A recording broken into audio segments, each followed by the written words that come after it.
Welcome to Counterpoint. I'm Tanya Granick-Allen. Alberta's governing United Conservative Party recently chose a new leader to replace outgoing Premier Jason Kenney. Danielle Smith is the new leader and instantly Premier of Alberta. Beating out a field of six other candidates, Danielle Smith won with over 53% of party members' support on the final ballot. And as Premier, she has already made her mark. She recently apologized to and offered to rehire the workers who were fired due to the highly divisive COVID vaccine mandate. She wants to have a human rights code amendments prohibiting COVID vax status discrimination. And she pledged to not bring back mask mandates for kids in school. But Premier Smith isn't only focusing on COVID and freedom-related matters. She's also a big proponent of Alberta's oil and gas sector, which seems to have been sidelined by the federal government. And one of her key campaign commitments was a promise to craft an Alberta Sovereignty Act to stand up against federal government infringement. So, what will a premiership under Danielle Smith look like? Will she be able to deliver on all her promises, especially before the next provincial election in May 2023? Well, joining me now to offer some insight is Josh Andrus, Executive Director of Project Confederation. Josh, thank you so much for joining me today. I'm excited to dive right in. A lot of our viewers from Alberta want to know what's coming down the pipe. So let's talk about that. Let's talk about the UCP leadership first off. So were you surprised that Danielle Smith won? No, actually, I was surprised about how close it was. We thought that the membership of the United Conservative Party would be much more. There was a lot of frustration, but at the same time, I guess you could say that 51% that Kenny got on the leadership review was indicative of the fact that the party is pretty much split down the middle. So there's a lot of that divide. I mean, you got to keep in mind that this is a united Conservative Party, so it is bringing together two factions: the previous governing Progressive Conservative Party that governed from 1972 to 2015, and then the Wild Rose Rump that was a split off the old PCs after Ralph Klein retired in 2006. So it was very close, and there is definitely a rift within the party, but there's still a lot of work to do to kind of heal those divides, and I think that that's what's going on right now behind the scenes. So just to not get too much into the inside baseball of interior conservative politics, but what is the fault line? Where are people divided on what issues? Is it issues, personality? What exactly? Well, I think I think some of it is personality. I think some of it is issues. The Wild Rose is very much much of a personal freedom kind of a segment of the party. They believe that individuals should have the ability to live their lives as freely as possible. Whereas the progressive conservatives, there's almost a paternalism with them, where they believe that they have some form of divine intervention and they can decide how you live your lives. It's not to the extent of the NDP. There is still certain things, but there were certain divides. Like in 2006, there was an issue about property rights. Mm. 2011, 2011 saw Alison Redford come to power. She was backed by unions, and so you had a lot of these little issues within the party that led to the split. And now we're definitely trying. I think the party's trying to see those issues be healed. Right. And of course, Danielle Smith herself was the former head of the Wild Rose Party. So interesting now that she's come under the United, which she, I guess, in some ways, for better or worse, attempted to participate in the uniting of the party back when Prentice was leader. Uh, so so she did win, obviously, the overwhelming majority. She won, 53%. It was at a clear majority on the final ballot. What do you think were some of the issues that she ran on that resonated with party supporters? Well, there was all of that COVID stuff you touched on was very much, it was a driving force. We saw numbers of people buying party memberships that had never been members of any political party or political movement in their lives. COVID definitely did wake up a subsection of the population that never really felt that their voices were heard and felt like they had to do something. They had either lost their jobs or they had to vaccinate their kids, or various issues that COVID brought up that had never really existed before. But I think the one driving force that I think the mainstream media has captured probably more than anybody else is the Alberta Sovereignty Act and her approach to issues around federal provincial relations. In the last 7 or 8 years here, we've seen the federal government bring in policies that seem to be directly targeting Alberta's ability Mhm. to live our lives, And I'm going to starting with the interject carbon. there. Oh, We've got yeah. to cut to commercial break, but I want to unpack that just Okay. after this commercial.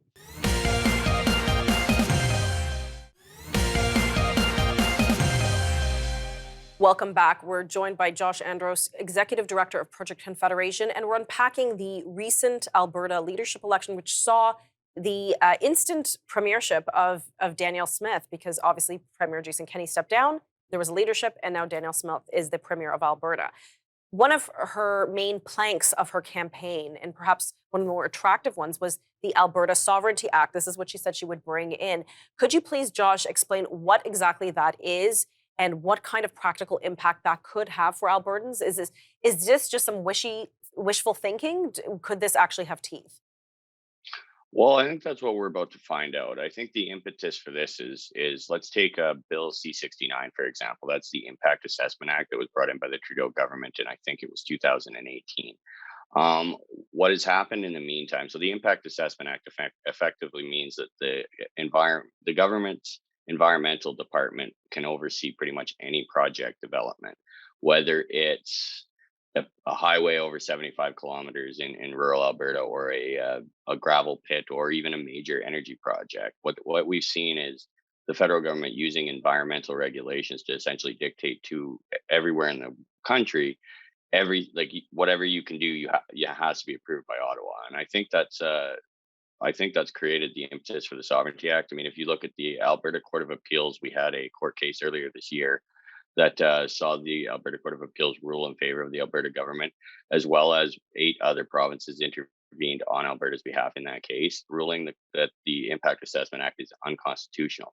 However, until the Supreme Court of Canada makes a ruling, that the federal government can still use that legislation to bring in any kind of rules that they want involving environmental, really dictate to us what projects we can do, even though our courts have ruled it unconstitutional. So I think it's just to kind of fit into that area where, if we have as long as we stick within the courts, it'll be constitutional. I think it will have teeth in that regards, where we are respecting Supreme Court decisions. If the Supreme Court rules that our and 8 other provinces are going against the grain, and that, you know, the Impact Right. Assessment Act is constitutional. Sorry, that I think that's where it will have teeth. So it's just to kind of fill the gaps where you have this, where we're waiting. It could take years for a Supreme Court ruling, and the federal government's still operating. Which is sort of sad if you think of, especially with the climate we're in now, when we've seen Russia invading Ukraine, there's a disruption in oil and gas supply, and yet here's Alberta sitting on so much supply, but yet can't get it out. And there seems to be no federal government desire to get that going. I really feel badly for Alberta. I feel that it just seems that you're not treated so well, and you have such wonderful resources, and they could really help a lot of Canadians out, especially in the midst of rising gas prices and an inflation. So I think you commented well, saying a lot of people joined the party because they saw this as perhaps the direction to go. What is the NDP's response to something like the Alberta Sovereignty Act? The NDP, of course, was the governing party just until a few years ago when Jason Kenney took over. Maybe they'll come back in. We don't know. But what is their response to this? Oh, I mean, it's been quite sensational. They call it crazy. They call it. They use, some of our own words against us in some cases, where we had leadership candidates and the Premier of Alberta, Jason Kenney, calling it a cockamamie scheme. All they're doing is taking the words out of our own mouths, what that we were fighting during the leadership race, and for them, it demonstrates that they aren't really taking our relationship with Ottawa seriously. I mean, this is the Trudeau-Notley alliance that brought in the provincial carbon tax in 2015, despite not campaigning on it. This is a party that seems to they're willing to do and say anything to mask the fact that they're just as bad as the federal government when it comes to environmental regulations and a lack of investment in the energy industry. And I think that's really what it comes down to. You have a lot of people in certain areas of the province that believe that we should leave our oil in the ground, that we shouldn't help to assist dealing with supply issues in the rest of the country, right? Or even the rest of the world. We do have an Right. asset that can help everybody else. We've got price issues with rising costs across the country, and we do have an asset that can help alleviate some of those pain. And at the end of the day, I think I trust oil extraction practices over those in perhaps the developing world and some regimes where environmentalism, throw it aside, nobody cares. So I do feel that if we can do something made in Canada, we should do something made in Canada, and like you said, export it for the rest of the world. Uh, what kind of impact do you think she's going to have on the oil and gas sector? We only have 20 minutes, 20 seconds, but we can pick it up in a moment. Yeah, I think she's going to have a big impact. I think that there's a lot of energy companies that are frustrated with the way the federal government's been treating them, and they're looking for a change in direction.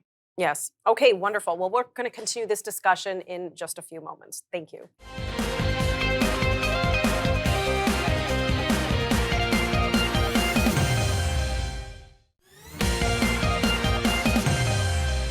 Welcome back. I'm joined by Josh Andrus, Executive Director of Project Confederation, and we're unpacking the recent UCP, the United Conservative Party of Alberta leadership, which placed Danielle Smith, the new leader of the party, as instant premier of Alberta. Josh, how do you think she's been doing so far since she's taken the helm? You know what? I think she's been doing well.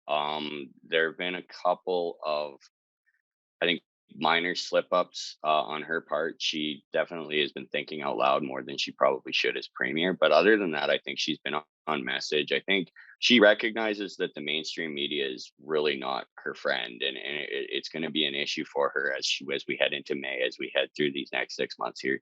And I think she's prepared for it. I think she's making adjustments as she goes. She's one of the most brilliant, articulate political thinkers that we have in Alberta.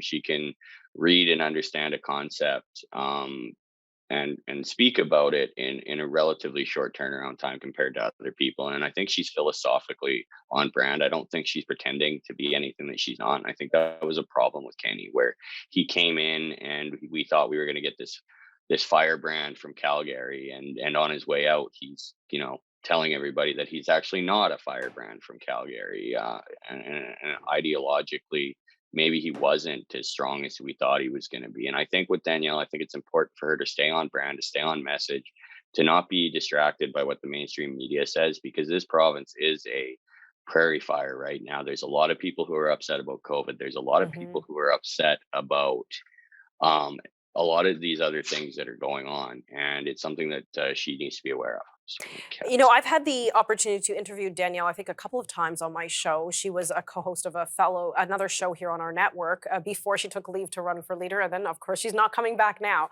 She's premier. But I always found her to be very thoughtful, very versed, and she knows how to say things, and she speaks commonly, which I appreciate. She can speak to the common man and to a CEO of an oil company. She has that range, and I really appreciate that. And I like her frankness. I like that she was herself, and I hope she continues to be so. As you said, in spite of perhaps some attacks from legacy media. Uh, when I know recently she's like, again, COVID featured prominently on her platform when she ran for leader.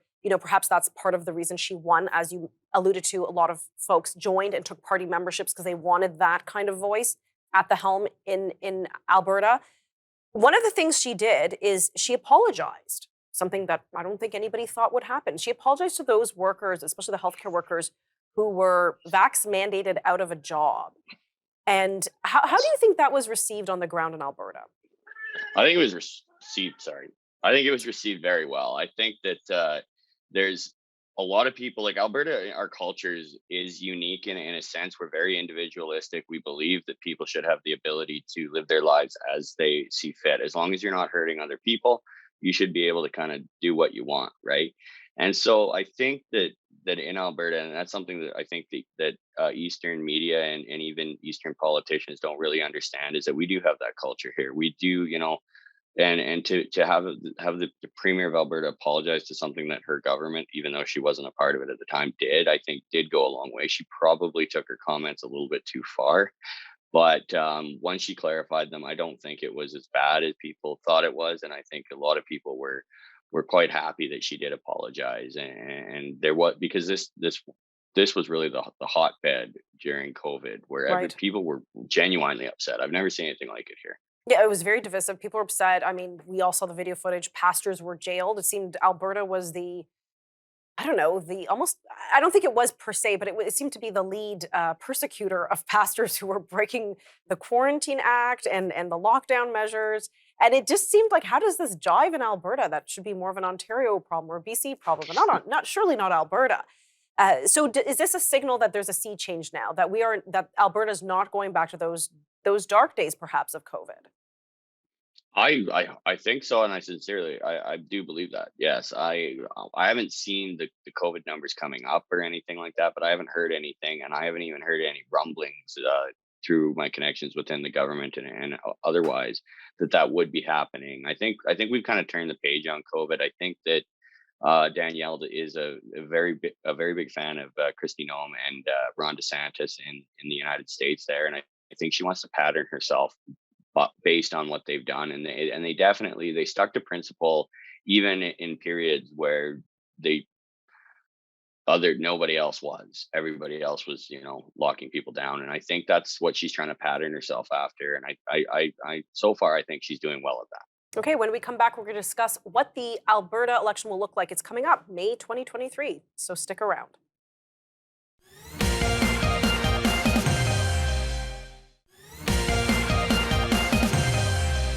Welcome back. I'm joined by Josh Andrus, Executive Director of Project Confederation, and we're looking ahead to May 2023. Josh, there is going to be a provincial election in Alberta. Danielle Smith has now taken the leadership and the Premiership of Alberta in October 2022. What does May look like? What can we anticipate? Basically, she's taken the Premiership and is heading right into an election. What can we expect? Well, I think there's a lot of eyeballs around here on that. She's running in a by-election right now in Brooks Medicine Hat, which is a very rural riding. It's in the forgotten southwest corner of the province, and everybody's going to be watching that top line number. Does she win with 55%? Does she win with 62%, which is what the previous UCP MLA won there with? Or does she win big? Does she win with 65 to 70%? That's really the first test going in. I think there's a lot of questions. Obviously, she does have some issues around some of her activities when she was Wild Rose leader.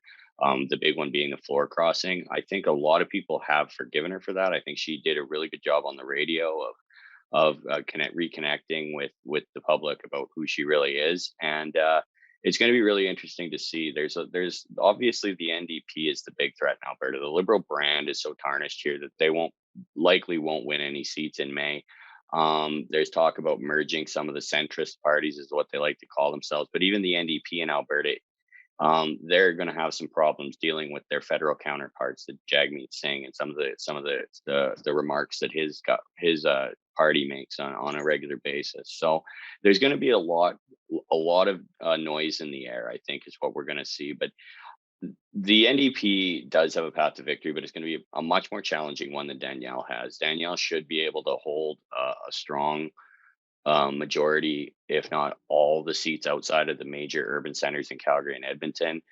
And if she only needs to pick up a handful of seats, maybe 5 to 10 in Calgary to win the election, whereas the NDP needs to sweep both urban centers. And that's a tougher road wait, yeah, it's a tougher job to pull off than with what Danielle is expected to do. Now, Jason Kenney defeated Rachel Notley, who was premier. She's still at the helm of the NDP. She's obviously looking, as you mentioned, to make a comeback. Uh, how close? You mentioned Jagmeet Singh, and that's interesting that you bring that up. To me, I would see Jagmeet Singh's clearly a made in Ontario politician. Yes, he's the federal leader of the NDP. I wouldn't think that he would have such an impact on Alberta NDP politics, but you're suggesting he does. Why?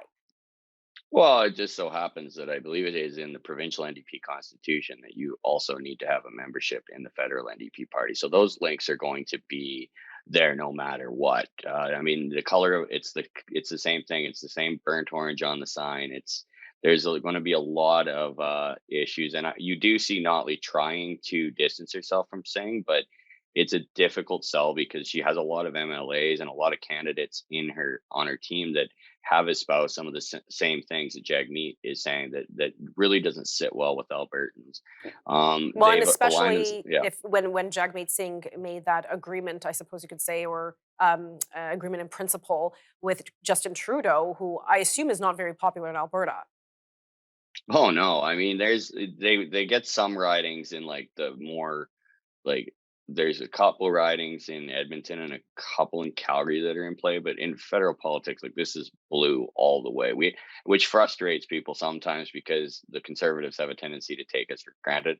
I do think that's changing with the election of a Calgary-born and Calgary-raised Pierre Poilievre to Right. the leadership of the federal party. But there definitely has been that feeling that we are taken for granted. But the Liberals aren't really a threat here, and I think that because of Trudeau's unpopularity, it makes Notley's job a lot harder. The mainstream media might tell us that the NDP is really in this and that is Danielle going to win. I do think that the United Conservative Party is in a good position to win, even if it is with a reduced majority. Um, but once she gets in there and once she actually, people start seeing what she's trying to do, and it's not as scary as the boogeyman that the end or the left and the media are trying to portray it as. I think she'll be in good shape. Okay, Josh, thank you so much for your insights today. And I guess we'll have to have you back on when we get closer to that election. Looking forward to it. Thank you. Well, with the election just around the corner, and I'm not just talking about Danielle Smith's personal MLA seat in her by election, I'm talking about the provincial election in May 2023. Will the Conservatives hold on? We'll have to see what issues will play in. Definitely oil and gas. I'm sure inflation and the cost of living will play in. But clearly, an Alberta First agenda is what many Albertans are looking for. For Counterpoint, I'm Tanya Granick Allen.